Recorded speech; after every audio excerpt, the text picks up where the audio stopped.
بھٹکنے، منزل اور راہبر کے حوالے سے گفتگو کروں گا۔ یہ ملک ہمارا ہے، پاکستان ہے، مسلمانوں کے لیے یہ خطہ معرض وجود میں آیا۔ ہم علاقوں کو بھی جانتے ہیں، علاقے والے ہمیں بھی جانتے ہیں، لیکن چونکہ پہلی دفعہ اس منزل کی طرف ہم نے سفر کیا تو ہم نے یا تو جگہ کا نام پوچھنا تھا، پھر راستے میں پوچھتے پوچھتے اس جگہ پہنچتے، یا کوئی سنگ میل ہوتا کہ اس پر اس جگہ کا نام لکھا ہوتا تو ہم پہنچ جاتے، کیونکہ منزل تک پہنچنے کے لیے راہبر کی ضرورت ہوتی ہے۔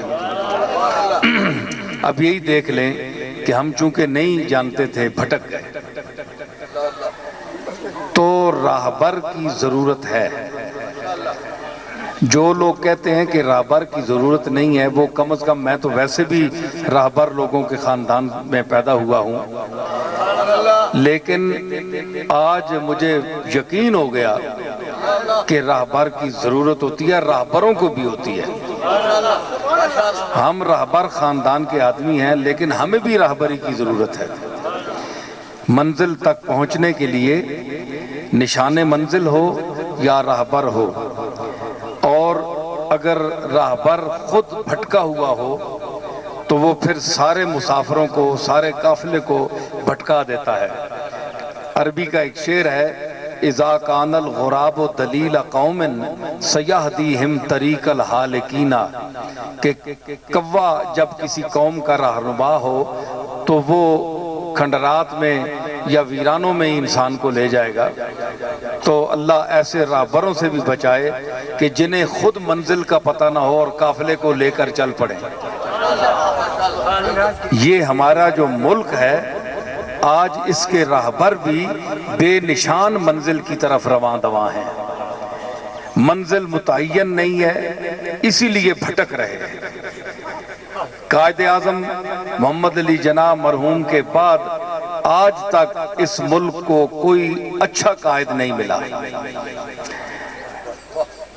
قافلے کو لے کر چلا، حصول منفعت کے لیے، کرسی اقتدار پر بیٹھنے کے لیے، اپنی خواہشات اور لذات کو حاصل کرنے کے لیے وہ کرسی پر بیٹھا، اور اسے پتہ نہیں ہے میں نے کرنا کیا ہے، اور اس ملک کا کہ قیام کا جو منشور ہے، جو دستور ہے، جو آئین حیات ہے ہمارا، وہ کیا ہے؟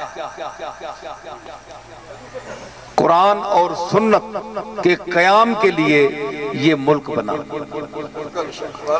یہ ٹھیک ہے کہ نہیں؟ ورنہ ہندو اور ہم کٹھے رہ رہے تھے، ہمیں کوئی تکلیف تھی؟ اللہ اور رسول کے نظام کو نافذ کرنے کے حوالے سے یہ ملک مشائخ اور علماء خیر نے کوشش کی، اللہ تعالیٰ نے ہمیں یہ خطہ عطا فرمایا۔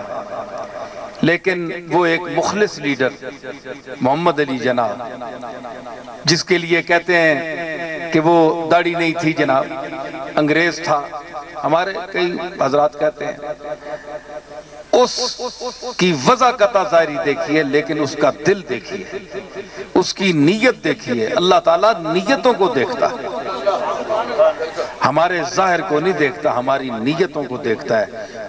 بڑے بڑے علماء، بڑے بڑے لیڈر اس وقت بھی تھے، لیکن اللہ نے ملک جو عطا فرمایا وہ محمد علی جناح کے حوالے سے اس کو لیڈر بنایا، اور اس نے لے کر ہمیں دیا۔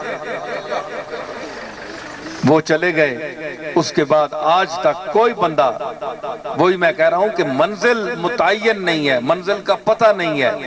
اگر منزل کا پتہ ہے تو پھر ہمیں دھوکے میں رکھا ہوا ہے، آج تک ہم دھوکے میں ہیں۔ موجودہ حکومت بھی اسی مخمصے میں ہے، اور عوام کو دھوکے میں رکھا ہوا ہے، اور ہمیں للچایا جا رہا ہے کہ ہم شاید اس ملک میں دین مصطفیٰ اور نظام مصطفیٰ کو رائج دیکھ سکیں۔ اسی امید پر ہم لوگ بیٹھے ہیں۔ تو یہ کتنا بڑا دھوکہ ہے۔ میں اس مجلس کی مناسبت سے نہیں بول رہا، مگر یہ آپ لوگ بیٹھے ہیں، بات آ گئی ہے تو میں اس کے بعد کچھ گفتگو کروں گا۔ تو لیڈر جو ہے اس کے لیے منزل کا متعین کرنا اور منزل کا اس کے علم میں ہونا ضروری ہے۔ جس کے علم میں معلومات میں منزل کا تعین نہیں وہ لیڈر نہیں، وہ شیخ نہیں، وہ علامہ نہیں۔ تو آج بھی دیکھ لیے، میں اپنے حساب سے دیکھ رہا ہوں کہ ہم بھٹک گئے، راستہ نہیں پتہ چلا، آگے نکل گئے، منزل سے بھی آگے نکل گئے۔ تو منزل سے آگے نہ نکلو، منزل ہماری قرآن اور سنت ہے۔ منزل سے آگے کفر ہے، منزل سے آگے نہ نکلو، منزل تک پہنچ جاؤ تو یہ بڑی تمہاری سعادت ہوگی اور قوم کے لیے باعث نجات ہوگا یہ مسئلہ۔